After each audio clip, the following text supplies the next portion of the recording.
Et donc ici, dans la vue directe, on peut essayer de voir qui est ce moi qui dépose. Qui est ce moi qui dépose?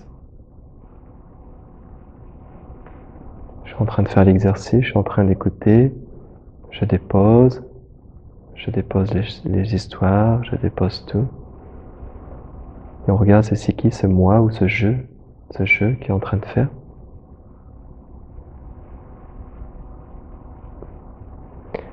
Où est situé ce moi?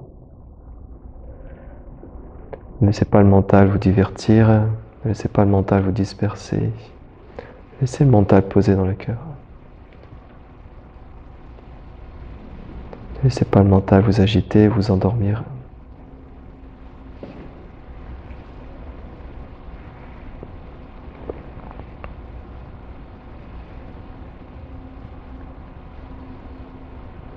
Donc c'est quoi ce moi, ce jeu?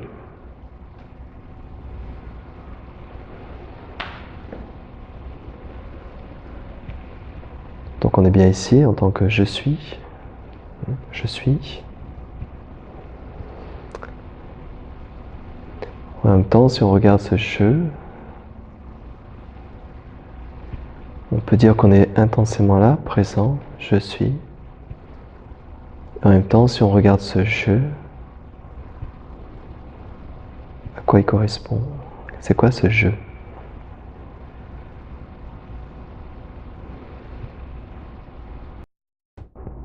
Donc si le jeu c'est le corps, on essaie de voir quelle est la partie du corps qui est le plus jeu. Qu'est-ce qui est le plus jeu dans ce corps?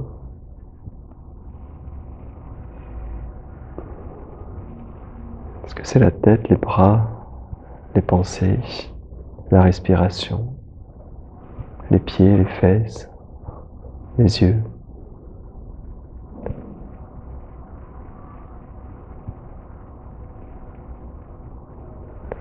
Donc on laisse vraiment les choses dans le cœur. L'introspection, c'est vraiment dans le cœur, c'est comme une sorte d'étincelle vibrante dans le cœur. Elle est ici, l'introspection. Ne laissez pas la personne gérer, ne laissez pas le jeu gérer les choses. Ici, on est en train de regarder le jeu.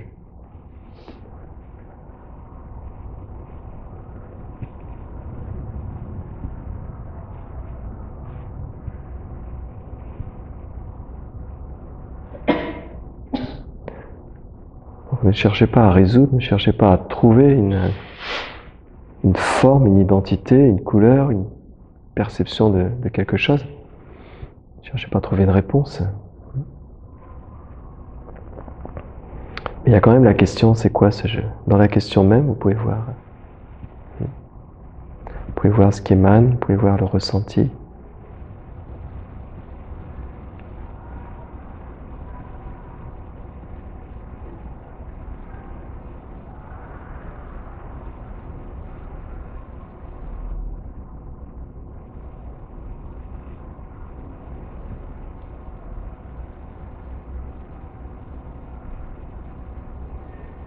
C'est une question très simple. Vous posez des questions beaucoup plus compliquées. Comment je vais finir la fin du mois? Comment je vais trouver quelqu'un? Comment je vais être mieux? Comment je vais résoudre ceci? Comment le monde va aller mieux? Etc. etc. Mais peut-être à la base, il faut trouver c'est quoi ce jeu? C'est qui ce jeu?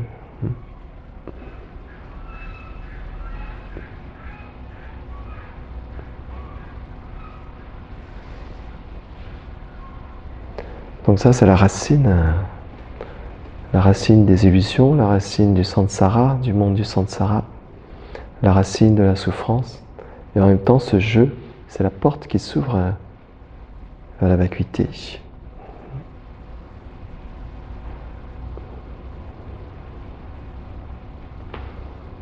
Donc la dualité et la non-dualité se rassemblent dans ce jeu. Donc c'est quoi ce jeu?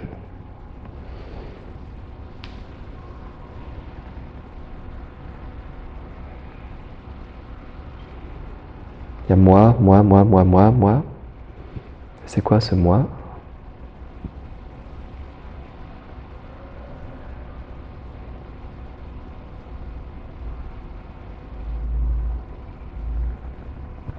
Donc dans l'absence de réponse, le mental va vous envoyer certaines choses, certaines réponses toutes faites, certains conditionnements.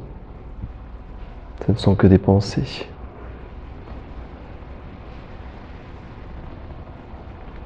Dans ce cas-là, dans l'introspection, c'est le neti-neti. Ce qu'on enseigne dans l'Advaita, le neti-neti, ni ceci ni cela. Tout ce que le mental vous suggère, toutes les réponses qui sont envoyées, toutes les directions sur la réponse de qui est ce je, qui suis-je, c'est neti-neti, ni ceci ni cela, ni ceci ni cela.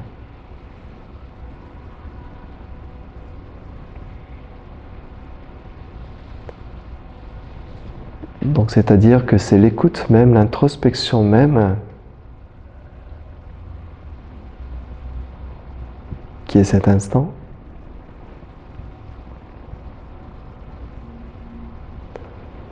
C'est pas la direction de l'introspection, c'est l'introspection même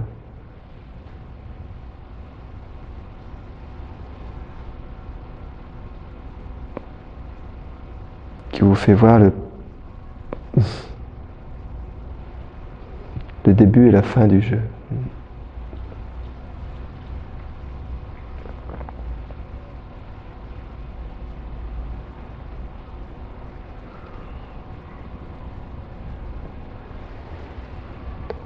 Dans le bouddhisme, on dit il y a l'ignorance, la vue fausse, l'ignorance. Donc qu'est-ce qu'ils entendent par vue fausse, par ignorance? Monde du samsara, souffrance, racine des illusions.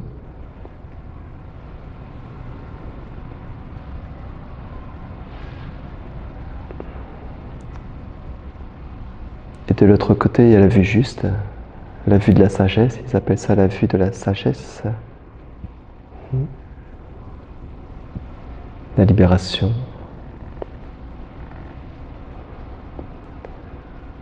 Donc il y aurait d'un côté l'illusion, le monde du samsara, il y aurait de l'autre côté la vue juste, sortir du jeu de la souffrance, sortir voir le jeu. Et donc tout ça, c'est dans cet instantané. Dans cet instantané, à partir de cet instantané, vous pouvez voir la vue fausse, l'illusion, le samsara.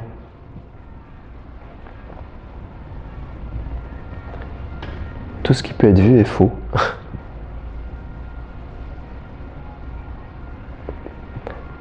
Parce que ça dépend des sens, des conditionnements, d'une pensée, d'une sensation, d'une perception.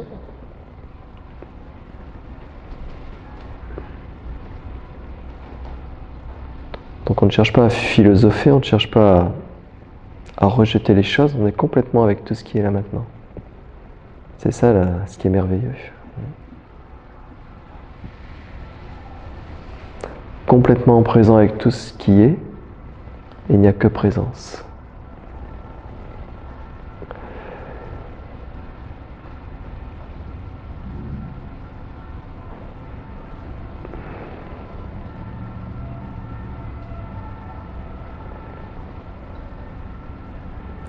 En étant dans l'illusion, dans le monde des pensées, dans le monde imaginaire, vous avez l'impression d'être attaché à tous les objets. Premier objet, je. Le corps, l'esprit, c'est moi.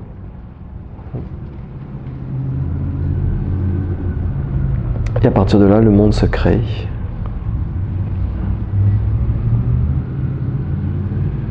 Donc on dit c'est l'ignorance, c'est l'arnaque. Donc c'est à vous de voir.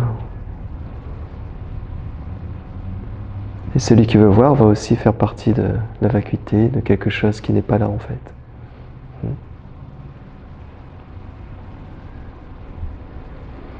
Même si vous êtes aveugle, vous pouvez voir ce qui est là et ce qui n'est pas là.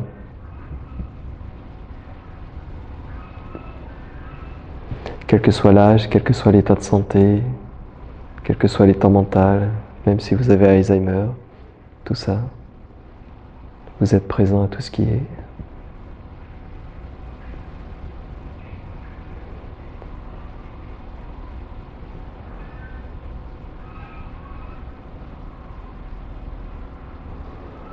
Mais il y a comme une sorte d'attachement très fort, très profond.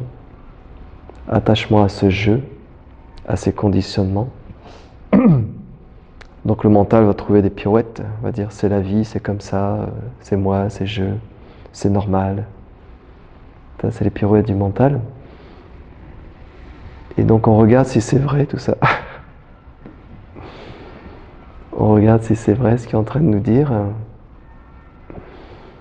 Et dans l'introspection même, on regarde le départ de ce qui est, la fin de ce qui est.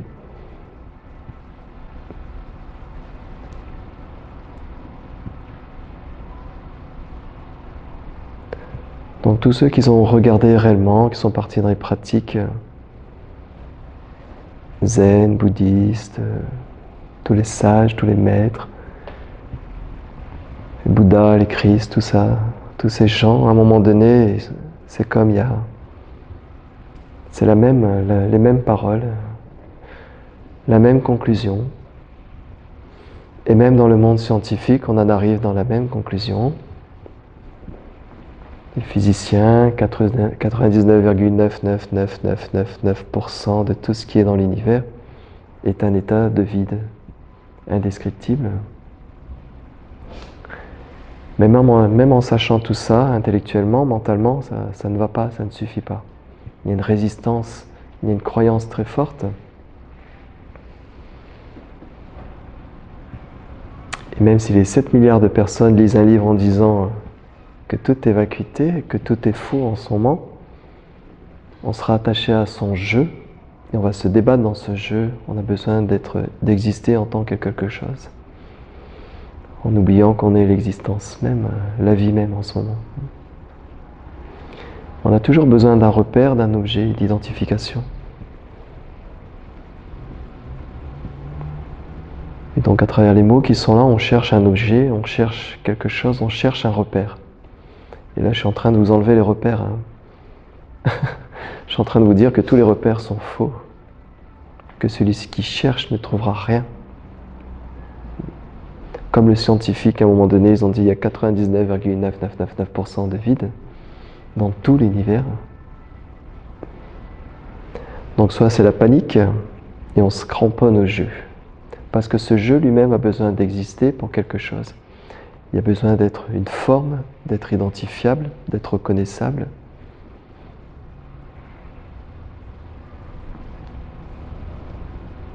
Et ça, c'est la souffrance. C'est le point de départ. On pense c'est la liberté, on dit ah, moi j'existe, je veux être comme ça, maintenant j'existe comme ça. Je suis bien comme ça. Je ne veux pas aller dans les trucs compliqués, spirituels, religieux, etc. Ici, on enlève tous les mots.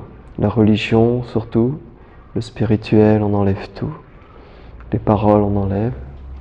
Les définitions, on enlève. On enlève tout, on enlève tout, on enlève tout. On ne cherche pas à analyser, on ne cherche pas à décortiquer, ça c'est le mental. Et on est juste avec ce qui est maintenant.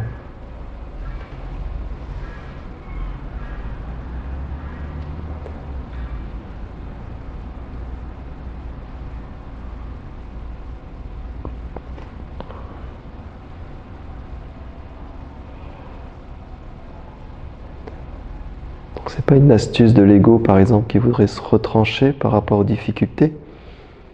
C'est pas quelque chose qui voudrait faire quelque chose. C'est beaucoup plus clair et plus vaste que toutes les pensées que vous avez eues depuis votre naissance. C'est beaucoup plus clair et plus vaste que toutes les encyclopédies et tout ce qui se trouve dans toutes les bibliothèques du monde.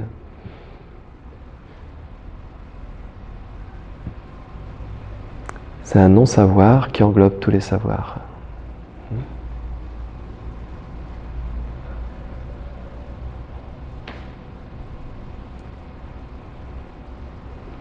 Donc c'est être libre du savoir.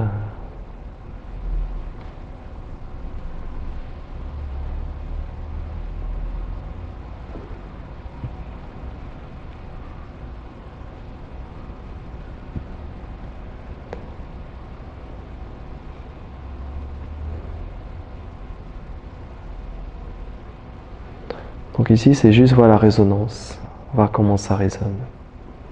S'il y a un conflit, il y aura un conflit, il y aura une dualité, il y aura une résistance. Il faut voir pourquoi il y a une résistance maintenant. On n'a rien dit de mal, on n'a pas dit d'insulte, on n'a fâché personne, on est tranquille, on est assis, et puis d'un seul coup, il y a des mots qui créent une résistance, qui créent peut-être un refus sur tout ce qui est dit là.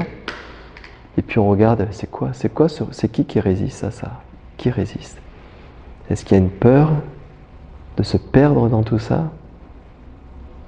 Est-ce qu'il y a une peur de ne plus être là?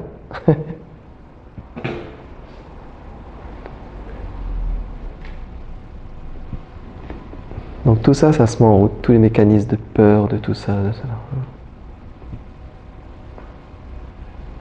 Pourtant, des fois, on va écouter un politicien et on va dire « Ah, c'est ok, c'est vrai ce qu'il dit. » Et on va valider très vite. Et on va se mettre d'un côté ou de l'autre, on va dire ouais, c'est ça, c'est vrai. Ici, on ne cherche pas à dire c'est vrai ou c'est faux.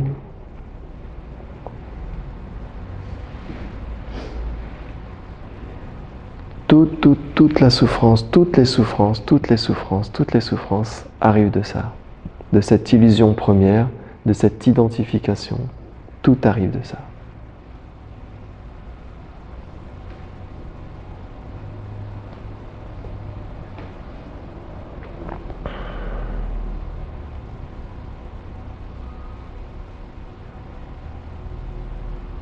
Tout est créé dans la seconde, tout est créé dans la seconde, tout est créé dans le mental, tout est créé dans l'esprit.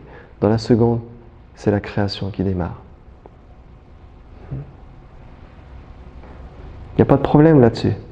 Le problème, c'est qu'on devient le créateur de ça, le film devient réel, il est validé. Ce film, c'est la vie. On peut dire que oui, mais il n'y a personne qui est en train de faire ça. Si avec la posture vous avez une sensation, la sensation arrive, le corps est en train de créer quelque chose, il y a quelque chose qui se crée, une densité, une contraction, une tension. Si le mental commence à s'agiter, vous ne le créez pas, ça se fait d'office. Bam. Mais le problème, c'est qu'on est identifié. Et donc on identifie tout, et donc on devient identifiable pour les autres. Mais si, c'est moi. Mais tu me connais. Et donc c'est un cycle sans fin, ce monde du samsara, c'est sans fin. Donc pour vraiment aller dans l'introspection, il faut être... il n'y a pas de il faut. À un moment donné, il faut vraiment être dans le détachement complet. C'est le détachement complet. Vous ne pouvez pas garder vos valises et en même temps être nu. Mais ce jeu a tellement d'attachement. Alors comment faire pour faire l'introspection? En tant que je suis. Ça c'est l'introspection, je suis. Je reviens à je suis. J'enlève tout ce qu'il y a derrière je suis. Je suis jeune, je suis vieux, je suis malade, je suis en pleine santé, je suis marié, je suis divorcé, je suis ceci, je suis cela. Je suis papa, je suis maman, je suis veuve, je suis... Vous enlevez tout après je suis. Mais en fait, tout ce que vous enlevez n'a pas de consistance.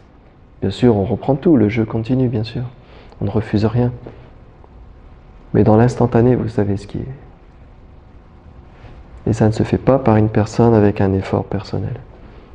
Sinon, ça encore crée un nouveau costume. Le costume du je suis. Je suis éveillé. Je suis sage. Je suis sans attachement.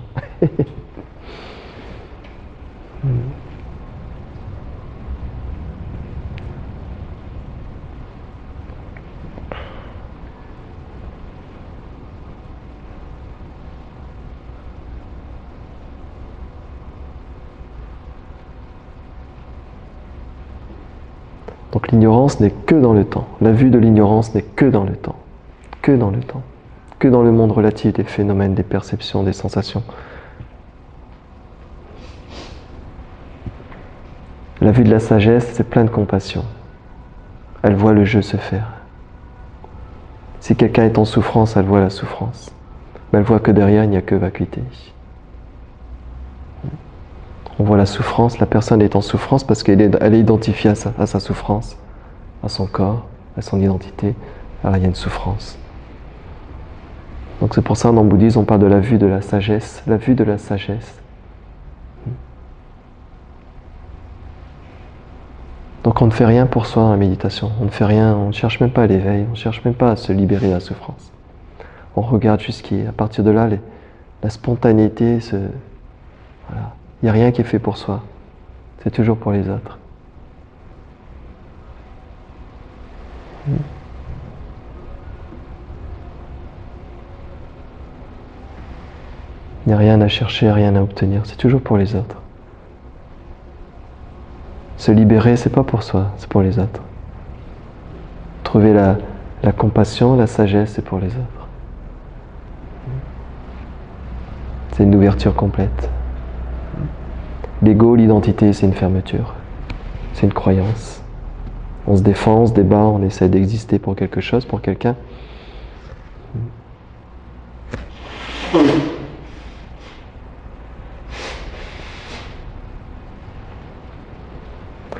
Donc ici, c'est apprécier pleinement la vie. On ne se retire de rien, c'est au contraire dans l'appréciation pleinement. Parce que quand on déracine le jeu, la peur ultime est partie. La peur de ne plus être, de ne plus exister. La racine enlève tout, fond. Donc la vie est vécue pleinement, pleinement, pleinement. Mais pas parce qu'il faudrait que, hein? Pas pour combler quelque chose. On ne cherche pas à devenir quelqu'un de différent, on est complètement avec la personne. Complètement avec, complètement amoureux du corps, complètement amoureux de cet ego, de cette personne, si elle existe. Complètement amoureux du mirage, c'est un arc-en-ciel fabuleux. Tout est embrassé.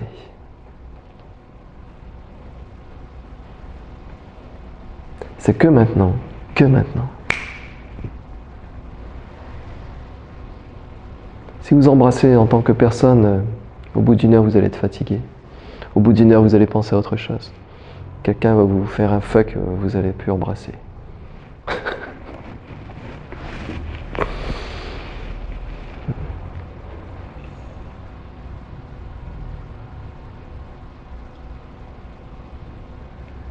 Question ? 1 minute.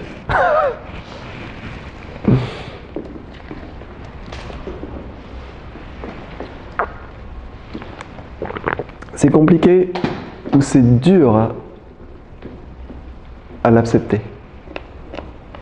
Ou c'est dur à accueillir ça? C'est compliqué ou c'est dur à accueillir? C'est dur à comprendre. Dur à comprendre. Encore une fois, on ne peut pas comprendre. C'est comme en méditation.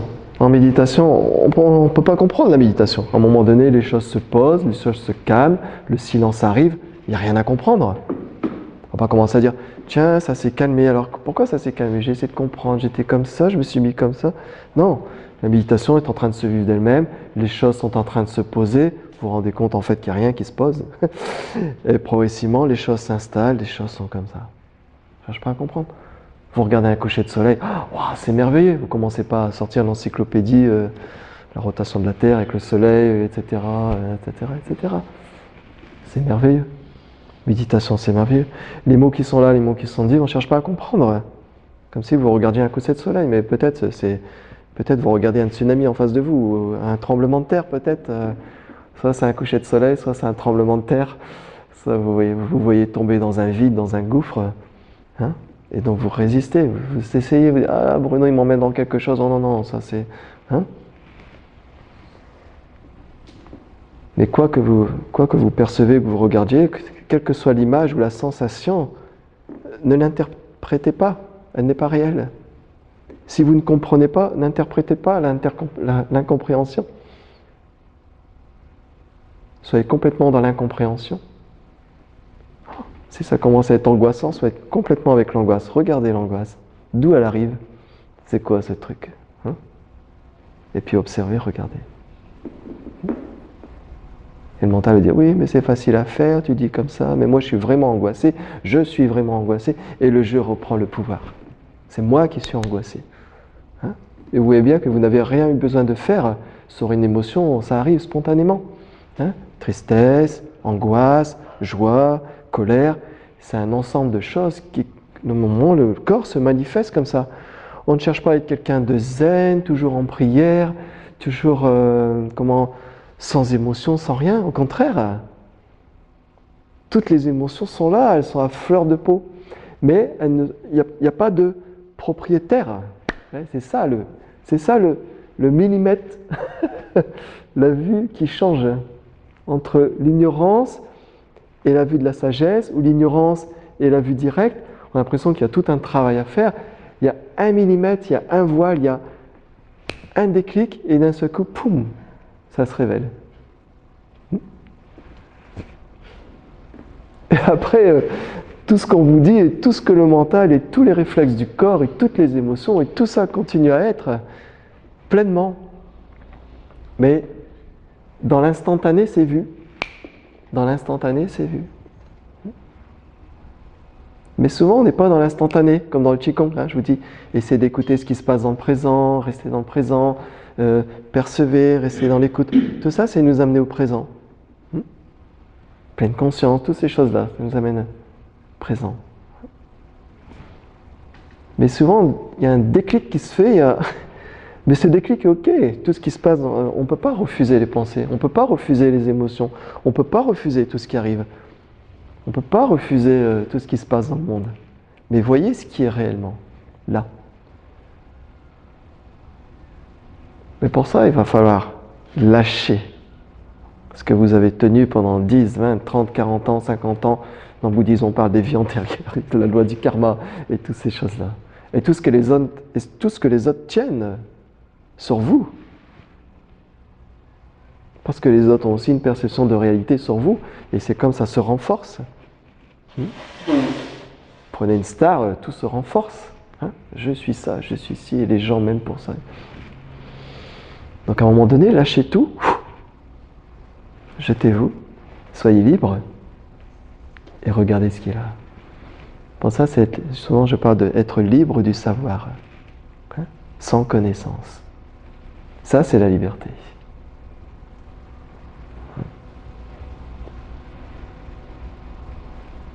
Mais pour la personne, c'est l'emprisonnement.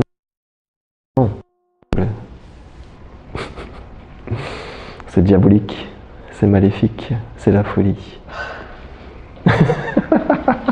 C'est la folie continuelle. La folie. La folie de voir le jeu comme inexistant et la folie de voir en même temps que tout est vraiment là. Ça, c'est la folie. Je vois vraiment pas comment on peut lâcher.